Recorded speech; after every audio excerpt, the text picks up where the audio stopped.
Hi guys, I'm Ollie and you're watching Classic Airsoft. Speaking about classic, today I brought you a real classic. The Colt Model 609, the Colt Commando, as known as the XM177E1. Why E1? Because this is the model with the forward assist. The normal XM177 is without the forward assist for the Air Force. As in every country, the Air Force is not the army, right? So why you get something useful when you can get it without? Ask the Air Force. So this is the E1 model with the forward assist. This is made by Cyma, completely out of metal. And the only thing I changed was the handguard. This thing will be delivered with an M4 style handguard. That's too big, right? So I had to change it. I found on, I think, AliExpress or some Chinese sites, the carbine or Car 15 style handguard with the time or period correct 6 holes vent or openings. So I changed it with this one. So as you can see, this XM177 is completely out of metal. The moderator is out of steel. And the only plastic parts are the handguard, the motor grip, this is an A1 style, and the collapsible stock. This is the period correct collapsible stock without what's the English term for it? So the stripes from up and down to make it stiffer, like on the M709. Yeah. My English-speaking friends can tell me the right term for it, I think. Thanks and sorry for my bad language. So the collapsible stock from the real XM177 is made of aluminium, coated with a rubber color, I think. But this is too cost-intensive for Airsoft, I think. Especially for Cyma. So you get it with a plastic stock. To get a better look, you can paint it with shiny black. Then it looks like identical. So this is the XM177 from Cyma. It has a working bolt catch, so if you use the charging handle to charge the weapon, the fake bolt will travel back and stop. Then you can adjust the adjustable hop-up here. And when you want to release the fake bolt, just hit the ping pong pedal and the fake bolt is going home. So that's from the right side. That's from the left side. Marking wise, for the right markings, here should be Colt R15 Commando. But the Cyma in Germany or in Europe will be delivered completely without markings. So these markings are made by a friend of mine. So speaking of this gun, I have an A1 lower with the XM177 upper and handguard front grip with a buffer tube. Speaking from the buffer tube, sorry, this is a period correct two-stage sliding stock. So you have it completely closed and you have it open. Then it's the same length like an M609 stock, that you can better use your iron sights and push it into your shoulder. But the main reason to invent this weapon was the need from the Special Forces units, from the SOC units, the LRRPs and the Green Berets in Vietnam, to have a small compact gun that can use in the jungle without snagging everywhere or with the long M16. So the first thing that they invented was the model 607. This one is made by G&P. This is an early version with a duckbill flash hider, not a birdcage or a 3-prong. That's a duckbill. So, yeah, I lost the track.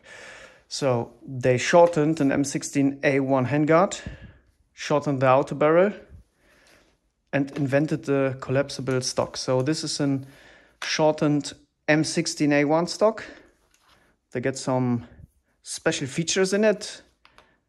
This one is spring-loaded, so if you push this lever, it extends to the same length as an M16 A1 stock or M16 stock.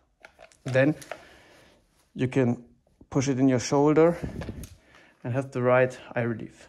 I think it's eye relief, I don't know. But for transport, you can slide it back in and you have a much more shorter, compact gun. So this gun was not so reliable. So this was just prototype stadium, but not so reliable. They tested it in Vietnam with just a small bunch of guys, and it was not reliable.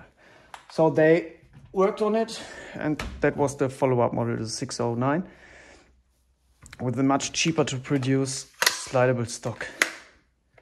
Yeah, that's the history behind this thing. And then they invented the moderator because the gas pressure caused lots of problems. It was not high enough to cycle the gun reliably in the environment, in the jungle environment. So with the moderator, you get a little bit more gas pressure on the system. That makes the gun reliable and change the sound. So the SOC guys wanted a gun that sounds like an AK or nearly like an AK. So that was the reason why they invented the moderator. But the E1 model, the short one with the short barreled one, is not as known for the reliability. So the follow-up model, the XM177E2, as I can show you here, got a little bit longer barrel. Through this small barrel extent, they fixed the problem with the gas pressure. So this is the much more reliable gun, and that's the gun you saw a lot in Vietnam in the end of the war by special forces units, and after Vietnam in some other conflicts. But this review is about the E1. So this is an AG. It comes with a neodymium motor with lots of torque and the Cyma blue gearbox. So all the internals are really well built. It has a quick spring change system. So you just open up the back of the buffer tube, then you can unscrew the spring guide, and then you can change the spring through the buffer tube. So that's a really nice feature. Yeah, so I don't open my airsoft guns, but this was just some cool information for you. I think there's nothing you have to do on it. In the original delivering status, I don't know if that's the right term, when you buy it and you get it, it is around 1.2 to 1.4 joule. But I let all my guns downgraded by the shop where I buy it to 0.8 to 1 joule, because I'm collecting and I don't need so much power.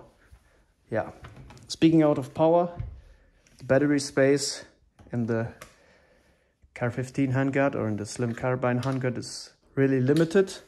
That's why Cyma delivered it with the M4 handguard. So if you open it up, you can see the battery space is really, really tight. This is in 7.4, 1200 milliamp or 1300 milliamp 24C LiPo battery, and that is the maximum. You can't get more in it. That's it. So if you want to play with this gun, you better have some spare batteries. But for me, it's not really necessary. If I play airsoft, I go to reenactment events or milsims, there I shoot, I don't know, 500 rounds a whole weekend. I don't care about the battery space. So that's it. This is a 20 round GMP magazine, fits and feeds perfectly. This is an, I think, Mag 30 rounder. In the original, when you buy it, you get in 300 rounds, 30 round style high cap magazine. So I throw the crap away. I use my own mags. You saw these guns serviced in Vietnam mostly with the common 20 round mags. I think that the overall look is really cool with the 20 rounder. But the guys got issued that gun, got as well, I think, some 30 round mags. So this is period correct as well. But in my opinion, it doesn't look as cool as with the 20 rounder.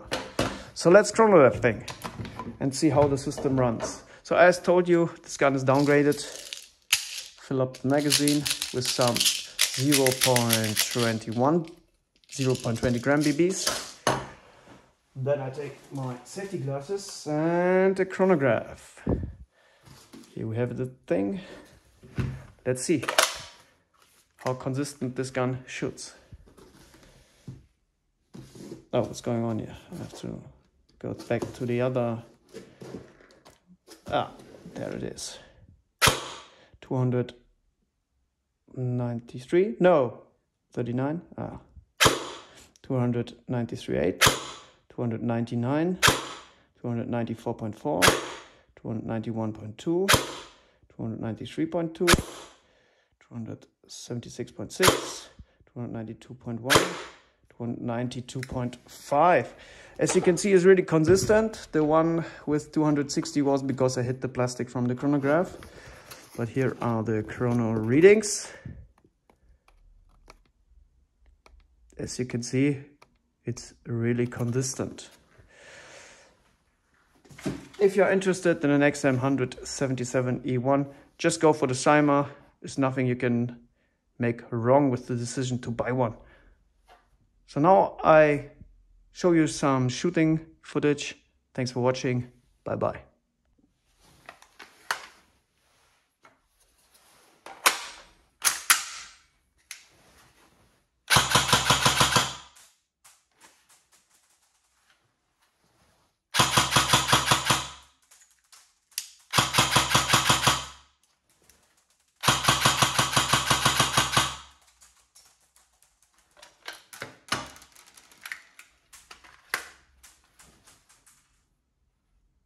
This was my video to the XM177E1. Thanks for watching. See you next time.